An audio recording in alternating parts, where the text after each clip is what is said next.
Au-delà, je crois que nous avons eu donc trois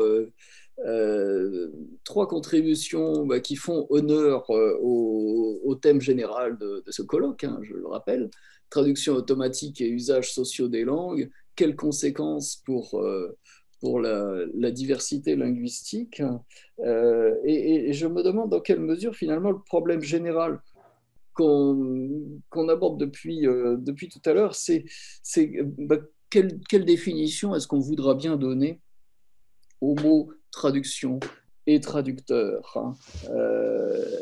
Et c'est peut-être ça aussi qui est en jeu ici, à l'heure où effectivement tout est à réinventer. Alors il y a déjà deux propositions, je ne sais pas si c'est des propositions d'intervention orale ou des commentaires dans la fonction conversation. Euh, une de Claire Larsonneur et une autre de Fulvio, dont j'ignore le nom de famille. Claire, est-ce que tu veux intervenir en premier, en activant ton micro?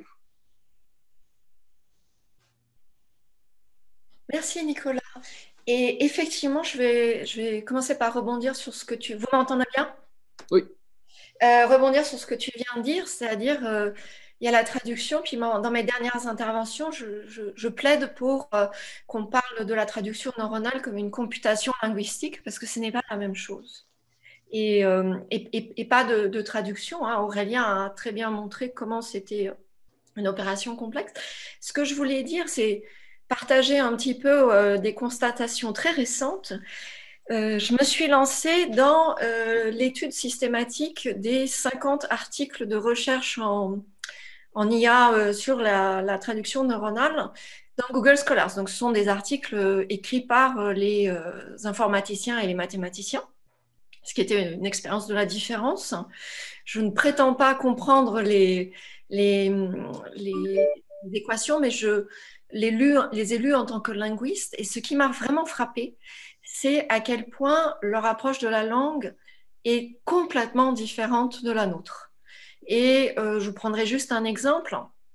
Ils ne s'intéressent pas vraiment aux mots et aux phrases, mais ils travaillent, et là je m'excuse, je vais devoir utiliser les mots en anglais parce que toutes ces communications sont en anglais, je ne connais pas les termes employés par les informaticiens français, mais je suppose que ce sont les termes anglais. Ils travaillent avec des tokens. Et ces tokens, il y a des choses extraordinaires. Alors, ils travaillent avec des subwords, donc des parties de mots. Ça, à la limite, en tant que linguiste, on voit que ça peut être des lemmes, par exemple. OK.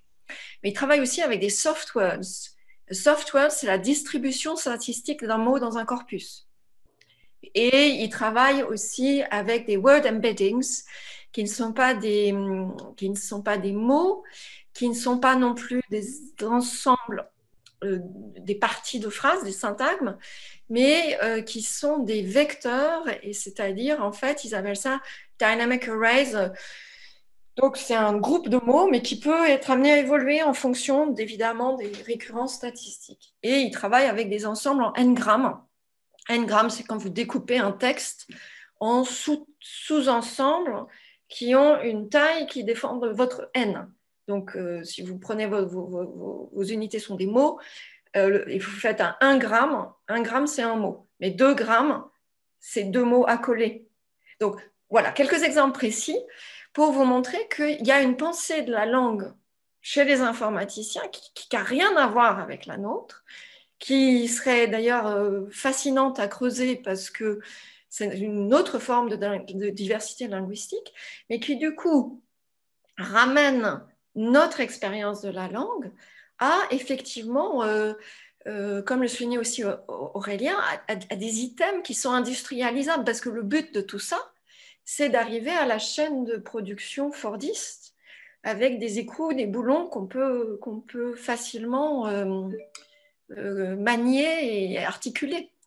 Et je crois que là, il y a quelque chose qui devrait nous interpeller. Bon, c'est peut-être un mot un peu faible, mais où il serait intéressant pour nous, qui avons une réelle expertise de comment la langue fonctionne pour les humains, de voir comment on pourrait dialoguer avec tous ces chercheurs qui, eux, ont une approche de la langue radicalement différente de la nôtre. Voilà un petit peu ce que je voulais dire et qui, où ils commencent d'ailleurs à s'intéresser. C'est-à-dire, je vois apparaître dans les contributions 2019 des travaux sur le genre grammatical, qui viennent d'équipes qui ne sont pas uniquement des informaticiens. Donc là, il y a un vrai apport de notre part sur des technologies qui sont développées sur quelque chose qui était vraiment très basé sur une discrétisation de la langue, et où ils arrivent à un point où, en fait, il me semble qu'ils commencent à avoir besoin de nous dans les thèmes que je vois surgir. Voilà ma petite contribution, et je voulais remercier Aurélien Talbot de sa présentation très riche qui nous emmène un peu sur ces questions-là. Merci beaucoup. On pourrait articuler cette première réaction à celle donc, que j'ai vue dans la fonction conversation donc, de notre collègue Fulvio, qui prend presque le point de vue inverse, hein, puisque là, on est effectivement, et ça a été rappelé ce matin, à travers la traduction automatique, on est sur une démarche de productivité, hein, c'est clair. On ne fait pas ça pour l'amour de la traduction automatique, on fait ça pour faire les choses plus rapidement et moins cher. Et du coup, ça pose la question de la création en langue et par exemple des traducteurs littéraires. Est-ce que vous voulez nous dire un mot là-dessus, Fulvio? Et puis après, peut-être qu'on laissera nos intervenants se positionner par rapport à ces deux extrêmes. On ne vous entend pas encore. Il faut activer votre micro.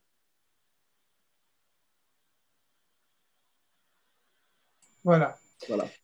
Bonjour à tous. Donc, c'est à titre d'écrivain aussi, de président d'une association, d'un collectif qui s'appelle Lingua Franca, justement, qui est un collectif de traducteurs, de chercheurs qui promeut la littérature transnationale dans le sens que lui donnait au 19e siècle Goethe, parce qu'il parlait de littérature au monde, de Weltliteratur. Et évidemment, ça pose, nous accompagnons très brièvement les écrivains qui souhaitent connaître leur œuvre dans une langue autre que celle dans laquelle ils écrivent, à travers la traduction, mais aussi à travers la discussion comme celle que vous avez. Alors, ma question, c'est comment, notamment, la traduction automatique, qui est un formidable adjuvant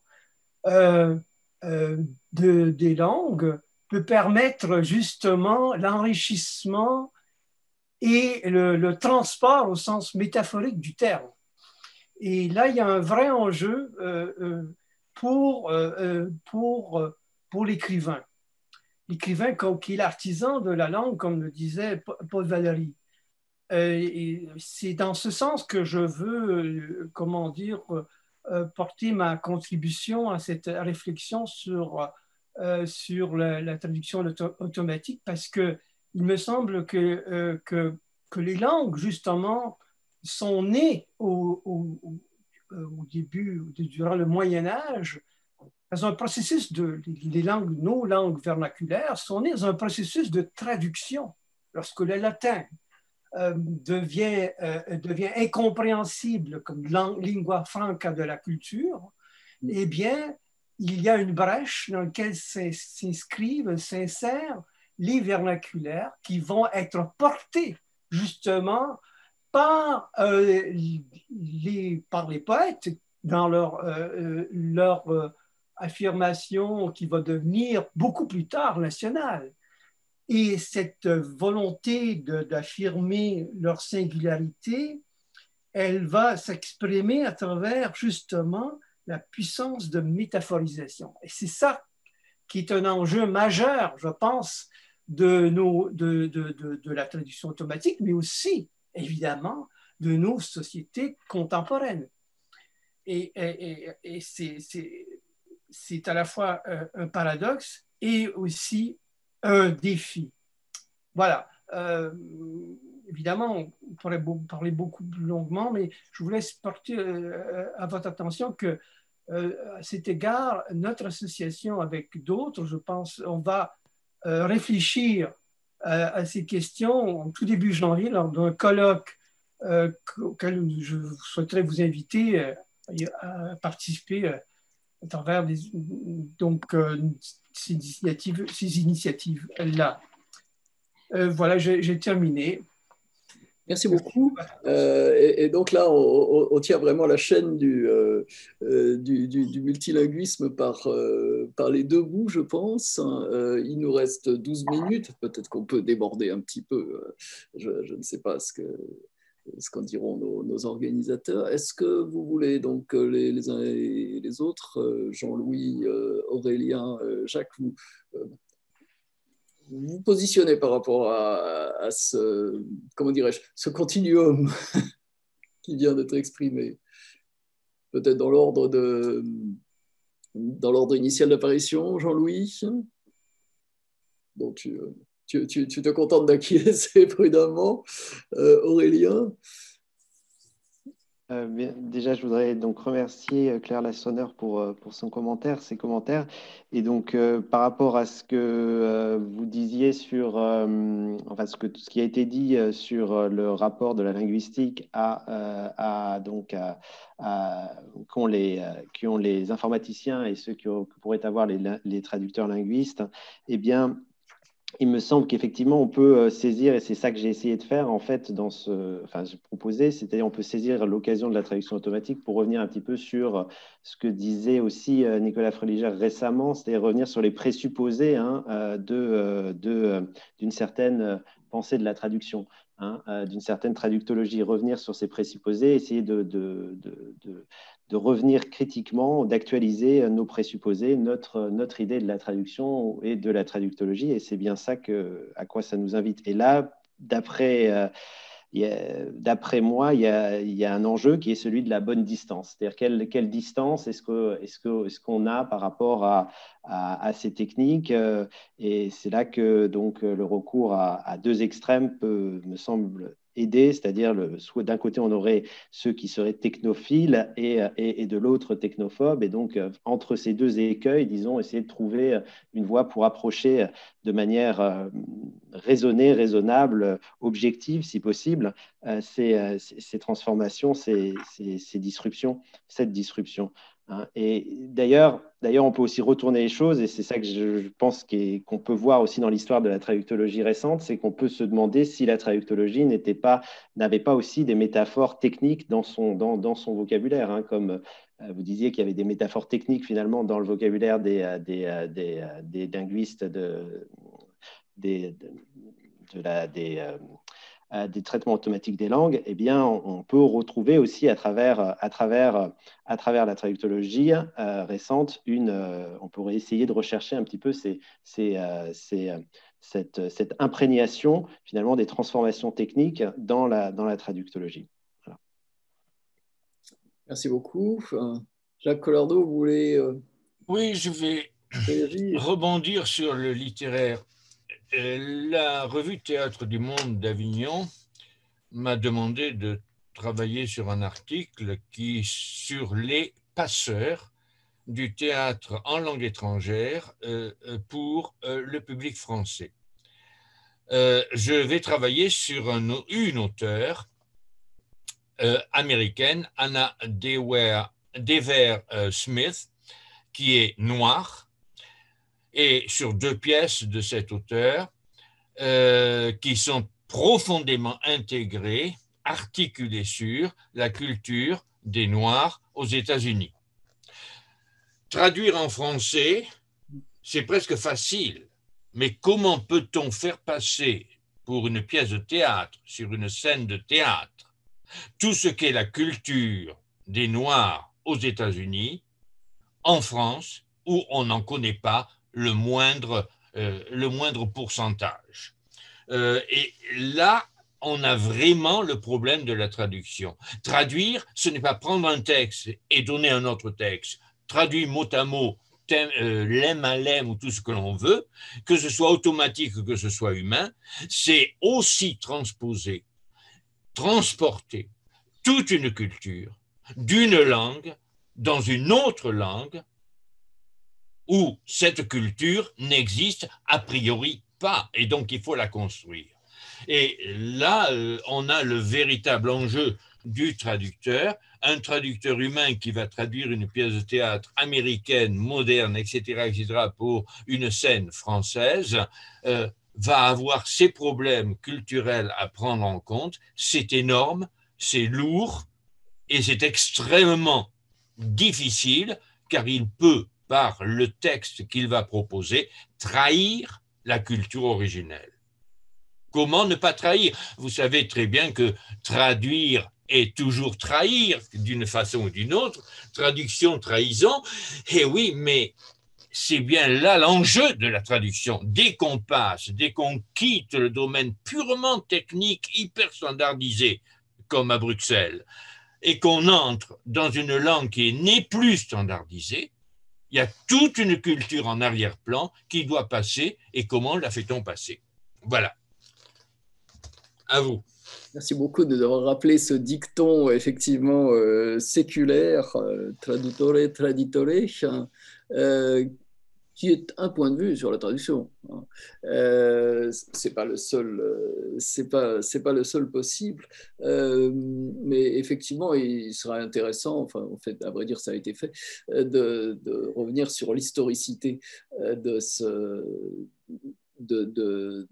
dicton, mais aussi sur l'historicité d'un concept qui a été évoqué plusieurs fois, qui est celui d'équivalence, pour voir effectivement où est-ce qu'on en est aujourd'hui, des outils intellectuels qui permettent de penser la traduction sur ces aspects. Et je vois que nous avons reçu en pièce jointe dans la fonction conversation l'appel à communication du colloque Écrire entre les langues. Je ne sais pas s'il y a d'autres mains qui se lèvent ou d'autres demandes Oui, je vois que José Carlos Herreras demande la parole. Oui, c'est une question très concrète à Jean-Louis Vaxelaire par rapport au luxembourgeois. Et il a dit tout à l'heure, il a montré un certain nombre d'exemples de traductions dans lesquelles il s'agissait plutôt d'une langue non spécialisée. Et on a vu les dégâts qui avaient été faits par la traduction automatique. Et je voulais savoir s'il a aussi étudié d'autres textes plutôt spécialisés, des traductions automatiques vers le luxembourgeois ou pas. Alors non, en fait. Moi, je maîtrise très mal le luxembourgeois en réalité. Moi, en fait, c'est parce que je viens de Lorraine et donc voilà. Donc j'ai deux, trois petites connaissances, mais ça se limite à ça. Hein. Donc là, c'est des exemples qui viennent, qui ont été déjà discutés aussi auparavant. Hein. Donc je suis désolé. Hein, non, le luxembourgeois, je maîtrise très très mal. Non, bon, je suppose s'il s'agit des textes spécialisés, ça devrait être moins problématique peut-être que les exemples que vous avez donnés. Peut-être. En tout cas, là, le discours du Premier ministre, ça c'est quand même vraiment, les deux résultats sont bons, hein, les deux, 2019 et 2020, ça marche quand même bien. Hein. Donc voilà. Donc il y a des améliorations. Après, voilà, je ne suis pas allé vérifier plus loin en fait, parce que je devais en discuter avec un collègue luxembourgeois justement, mais ça n'a pas pu se faire. Bon. Mais je creuserai la question en tout cas. Merci. Merci beaucoup. Merci. On rejoint en tout cas clairement à travers cette intervention-là et les deux qui ont suivi, effectivement, la question du genre. Et c'est vrai que moi, je ne suis pas un spécialiste du tout hein, de traduction automatique. J'écoute, je regarde, mais mais je ne connais pas dans le détail, mais j'ai l'impression que c'est une question que les spécialistes se posent beaucoup. Est-ce qu'il faut rassembler des corpus spécialisés et est-ce qu'on peut le faire? Et est-ce qu'on le fait actuellement en traduction automatique neuronale? J'ai entendu des discours très variés, très variables là-dessus et c'est effectivement pour la traduction professionnelle, la traduction pragmatique et a fortiori pour la traduction technique, qui est le cœur de la traduction pragmatique, c'est effectivement la question fondamentale. Cela étant, je vois que l'heure tourne. S'il n'y a pas d'autres demandes d'intervention, je voudrais encore remercier nos trois intervenants de cette première table ronde et puis tous les participants qui ont alimenté la fonction conversation. Moi, ce que j'en retiendrai, c'est beaucoup de choses. C'est beaucoup de choses. Et puis, c'est la perception d'un besoin, en fait. Je parlais tout à l'heure de l'importance de faire se rencontrer, effectivement, différentes communautés professionnelles, traducteurs professionnels, spécialistes du traitement automatique des langues, formateurs, chercheurs, évidemment.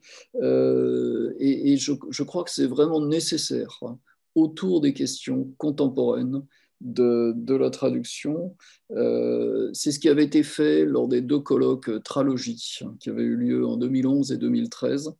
Et je me demande si ce ne serait pas l'occasion de passer à un Tralogie 3, donc, qui permettrait vraiment de réunir autour d'un grand événement les parties prenantes de ces différents ensembles, parce que finalement, ce qui ressort entre autres de ce qu'on dit, de ce qu'on s'est dit ce matin, c'est que on a tous besoin d'une maîtrise de ce qu'on fait, mais quel est notre degré de maîtrise de la technologie, de la traduction? Il est variable et il ne peut pas porter sur tout. Du coup, ça pose la question de savoir de quoi est-ce qu'on est expert les uns et les autres, et puis comment est-ce qu'on peut arriver à se brancher sur l'expertise des